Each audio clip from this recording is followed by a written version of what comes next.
Hey, what's going on, everybody? It is your boy, Angel Art Talk, and we're doing a real late night NYC Talking podcast. The city of New York, Boricua from the Bronx. I've been having some thoughts today, and particularly while I was taking a shower. Something happened recently, and I kind of want to talk about it. Some time ago on Facebook, I made a comment on one of my friend's posts. So she puts up a post with her wife, and I said, "Ooh, sexy." They were brushing their teeth. It was dumb. There was nothing sexy about it. I was just being silly, messing with my friend. Ooh, sexer, which was obviously sarcastic. Then her wife comes at me and says, "What's sexy about us brushing our teeth? Who the fuck are you?" Okay. Um, I deleted my comment. I didn't want to deal with this person. I don't know her. I don't know anything about her. I don't care about her. I have no interest in her. So I just deleted my comment, left it at that. Fast forward a couple weeks, months, I went on an app called Smule. Smule is a karaoke app. And my friend is big fan of the app, uses it all the time. So I went on there and I was like, "Hey, you haven't followed me. How are we gonna connect and sing on this app? Get over there and follow me so we can sing together." Again, playful. This is a friend of mine, someone I know, and I just left that message. Several weeks later, I log into the app and the wife is going nuts on me, y'all. She went, oh, by the way, I blocked her wife on Facebook after that first attack. So we should note that.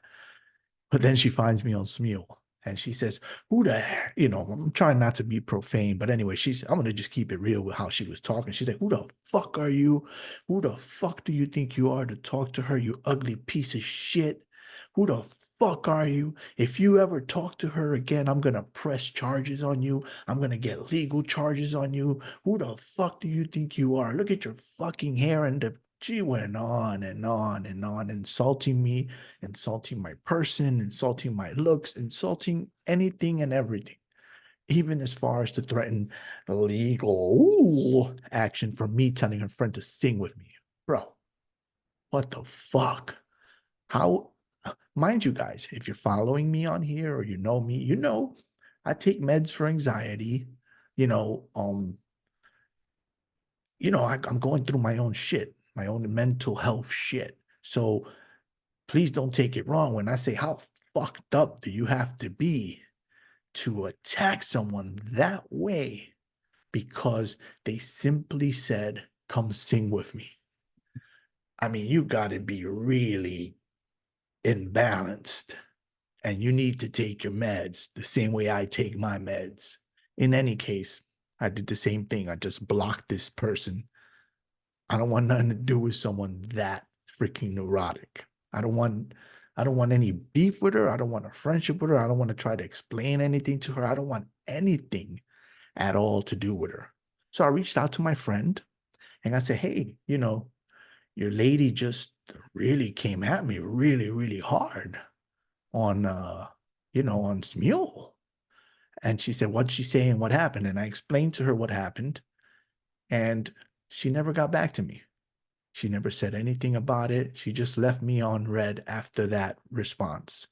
And I got to tell you, that didn't sit too well with me because we're friends. We've always been cool, respectful. We joke around with each other. We've been super cool. And I felt kind of like she wasn't valuing me as a person in order to allow this person to do that to me. Now, I'm not a child.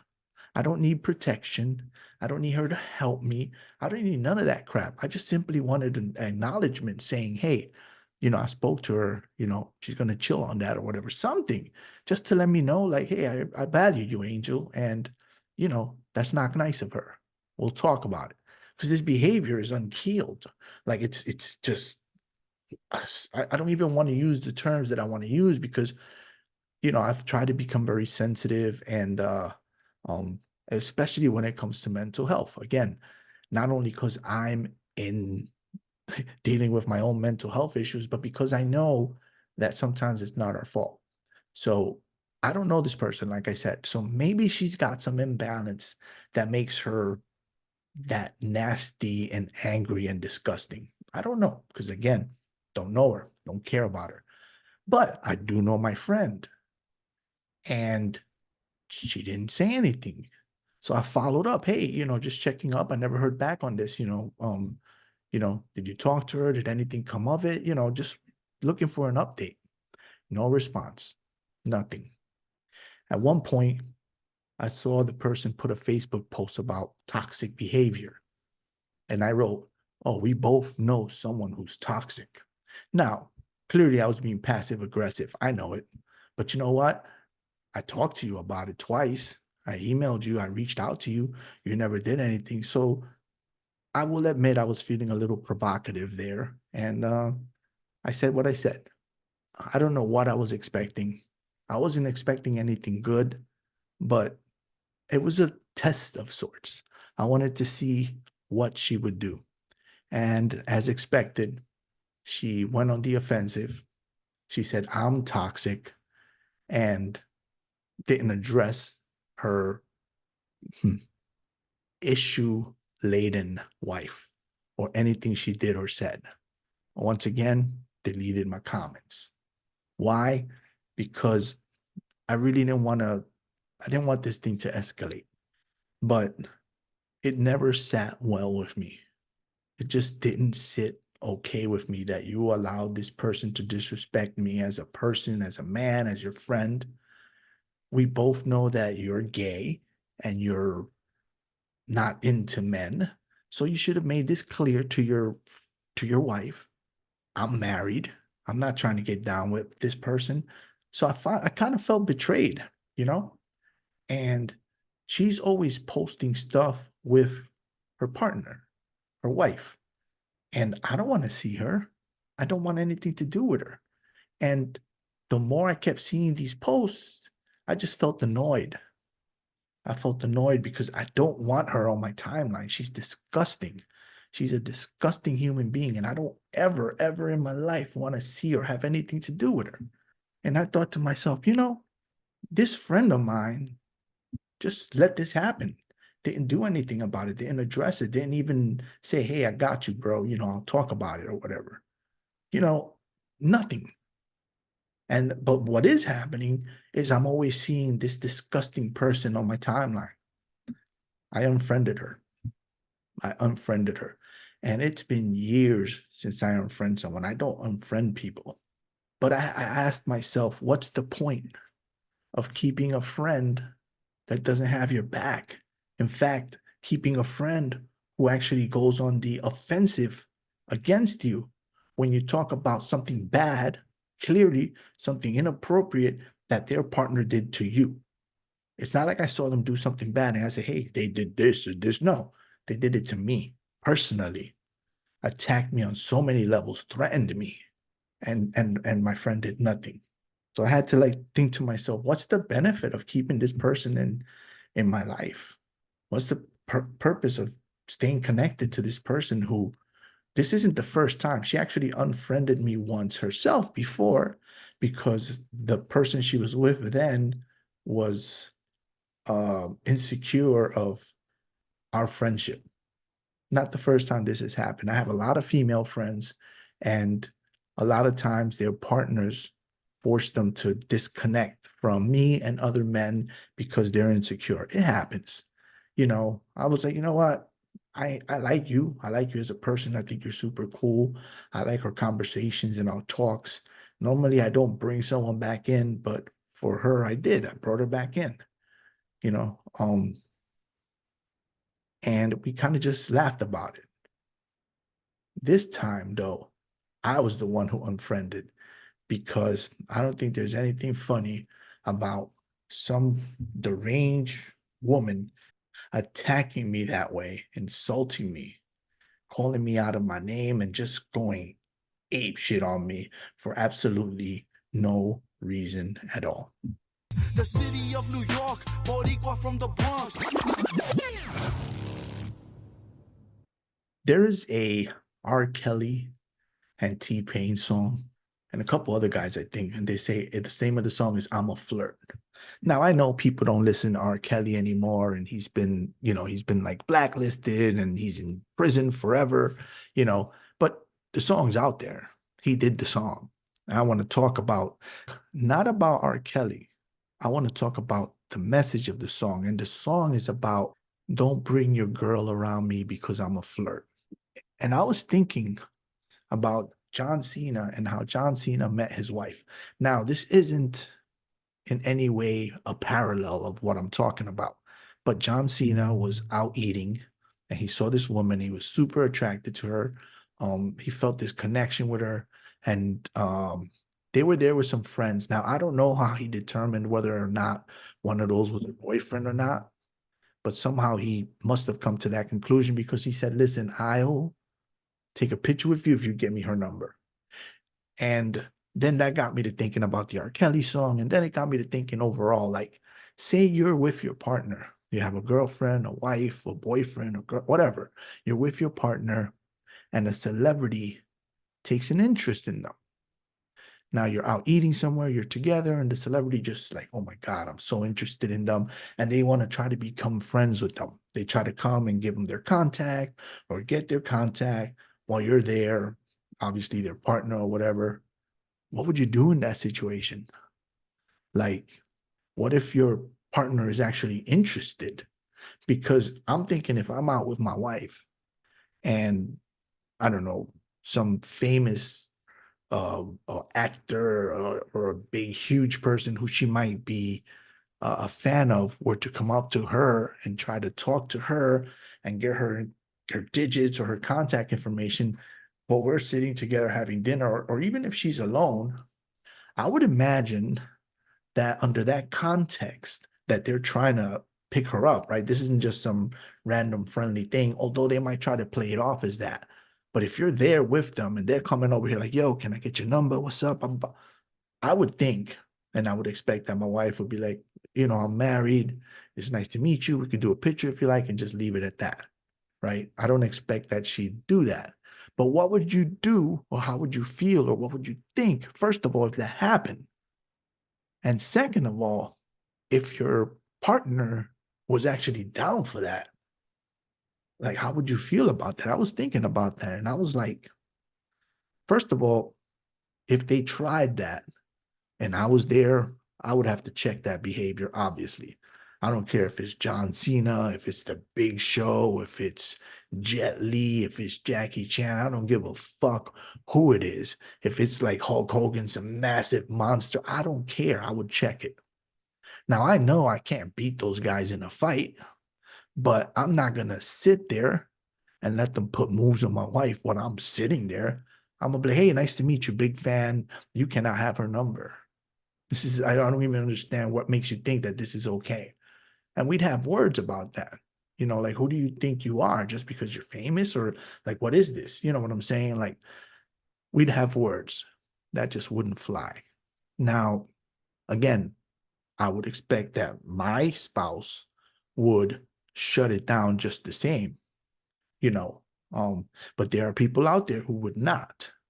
And again, I believe that this is how it would go down with her, and I can't see it or imagine it any other way. But if there were a scenario where, no, no, I want to meet them, I want to become friends or whatever, and they trying to like connect or whatever, I don't know that that relationship can continue. You know what I'm saying? Because you're not going to put me through that level of discomfort and insecurity. I like to think I'm a very secure person. I like to think that I'm a man, I'm strong, but there are financial differences, right? Let's say even if it's John Cena, we'll use him because we were talking about him. Big fan of the guy, not trying to disparage him in any way. In fact, he really seems like an upstanding, respectful man. So it's nothing to do with him, but I'm using him for specific reasons. One, he could probably break me in half easily, physically, right? And he's famous, good looking, financially well off. I mean, it's as intimidating as you can get with another man. And we have similar traits and stuff. So it stands to reason if she's attracted to me, she could be attracted to Cena. So how do you think any man would feel under those circumstances? I couldn't rock with it. I know it's insecure. I know I don't think it's childish. Yes, it's insecure. It's definitely it would definitely be problematic of you to overreact or whatever, but I mean, how could anybody be okay with some famous dude rolling over to your lady saying, "Yo, can I have your number? Let's connect," and the lady giving it to him? Like, are you kidding me? How could any individual be cool with that? And aside from being cool with that, how could you not feel somewhat intimidated and insecure? Like, how do you compete with that? How do I compete with John Cena? Sure, there's love. Sure, there's history and all that and stuff. But at the end of the day, you're putting me in a situation where now I feel like I got to compete with John Cena. You know what I'm saying? I couldn't do that. I don't think I could stay in that relationship. Um, what would you guys do in that type of a situation if that happened to you? Like, um, I'm just keeping it real. I don't think I could stay there. I I'd be too uncomfortable. I'd be unhappy. I'd feel like you just straight up disrespected me, you know? Um, couldn't do it. The city of New York, Boricua from the Bronx. Now, in the world of my injuries, I've still been struggling, y'all. Physically and mentally. Struggling damn near every day. But I haven't given up.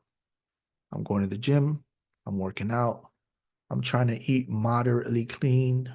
I take my meds. I take my vitamins. I go to therapy. I'm working with a therapist who has been very helpful. I've been crying a lot in therapy sessions and during meditation on my own, just letting stuff out, letting things out that have been bottled up. Sometimes I don't even know where they come from. Like a couple days ago, I was meditating and I was doing a meditation to help with pain, physical pain. And in that meditation, as I was listening to the guy give his cues and going through everything, I had an image that I was in a hospital with two people, and one of them handed me a newborn baby.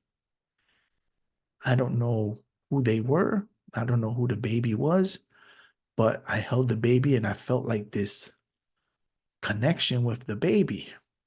And then I heard the guy's voice again. And he pulled me out of there and I came back and I began to sob and cry and just bawl like a baby saying, "Who was that? Where is this from? Where is this coming from? Where is this coming from? Where is this baby coming from? Why did you just show me that? What's going on?" And I just, man, I was sobbing, y'all. And I don't know where it came from. I don't know where the baby came from. I just felt like I was actually holding the baby. I had the baby in my arms. I was connected with the baby. I was looking at the baby, and then I was ripped out of there. And I just freaked out. Man. I just started crying. I kept trying to go back in and saying, "Who was that? Tell me, like, what was this?" You know, I have no answer. I don't know. So yeah, that was during a solo breathing exercise. And with my therapist, when I work with her, sometimes she gets things to come out. Other times there's blocks, there's anger. She's like, "You look angry." I'm like, "Yeah." And she's like, "Tell me what's happening." Well, whatever you're trying to make happen and, whatever you're trying to bring forth or make happen, it's making me angry. Like I don't want to bring that out. And I don't want to feel that. And you're kind of like, I'm thinking, just get to the point. What are we doing here? Like I'm getting pissed off, I'm getting irritated, I'm getting impatient. I don't want to do this. I don't want to be here, you know. But I always share it with her because it gives her insight into what's happening, you know. This was a memory. She was trying to get me to go back. I think she was trying to get me to go back to when I got the MRI. Talk to that version of yourself. Go there. And I felt resistance immediately. I felt scared first, and then I felt resistance, and then it became anger. And I just let her know. I expressed everything I was feeling. I don't know, in hopes that it can help. It can help the process. Regarding my physical health, I've been having numbness on my fingers.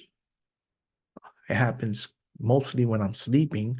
I guess laying down, something is being pressed or pinched or something more. And my fingers, particularly this one, the pinky, it goes numb. And I wake up and it's like this, and I can't feel it. I can't move it. Um, Very scary feeling. The first time it happened, I thought I was having a stroke. I flipped my pillow to a different angle, and it's become yesterday was the first time it happened in weeks. So it's not happening as much, but it still happens. And pretty much throughout the day, I have discomfort in this hand, especially in the pinky area. Um, and it seems to be getting progressively worse. The neck pain for the past couple weeks, it's been pretty bad. And I've been going to therapy, I've been doing exercises. I've been trying to do everything that I can conservatively to avoid having a fusion or disc replacements on my neck, because from everything I've read and everything I've learned, the odds of that working are very slim to none. In addition to it maybe not working, it's a pretty, you got to go through a recovery. And in addition to that, I've read that sometimes it make things worse. Maybe they nick a nerve, maybe they damage some nerves going in. Too many possibilities. And my physical therapist, the guy I'm working with right now, he doesn't believe I need surgery. And he's encouraging me to continue doing conservative ways, because the way he puts it is, once you do that surgery, there is no going back. You cannot undo it. You are in. And if you're screwed, it's out of my hands at that point. Um, I went to a nerve doctor, and she said, what I'm looking at doesn't impress me. This is not impressive. You don't need surgery. Just keep doing the exercises, keep doing the treatments, take painkillers, take medication. This isn't impressive. You're not in any grave danger, which is interesting because the the neurosurgeon, this guy told me if I don't do surgery, I'm going to be paralyzed. Like he was putting the fear of God in me about getting surgery. And I was heading that path. But now speaking with these other folks and doing a lot of reading and looking on Reddit and reading in Facebook groups and stuff, I don't know. Honestly, I don't know what to do. I feel like I'm caught between a rock and a hard place. There's no solution to it, but I don't know that surgery is the solution. So I am trying everything I can from a conservative standpoint and hoping that one day something just falls back into place or something improves and I can make some progress, because I tell you, it's been rough. And when this thing acts up, my fingers hurt, my neck hurts, my head hurts, the back of my neck hurts. I mean, it's such a nightmare.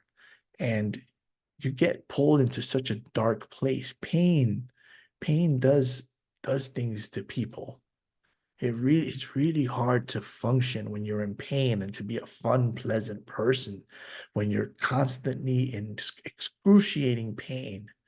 And add to that anxiety and mental health issues that you're working through. You're trying to address them. All that combined makes life really hard. Not to mention I'm out of work again, so now I'm looking for another job. A lot of stress coming from a lot of different angles. And I'm still pushing on, y'all. All I can say to you guys is don't give up. Keep pushing. Keep pushing. Never give up. In the words of John Cena, never give up. You are listening to the NYC Talking podcast. www.nyctalking.com. Please like NYC Talking on Facebook. Please follow Angel R Talk on Twitter and Instagram. We are NYC Talking, the realest lifestyle blog ever. Thanks for listening.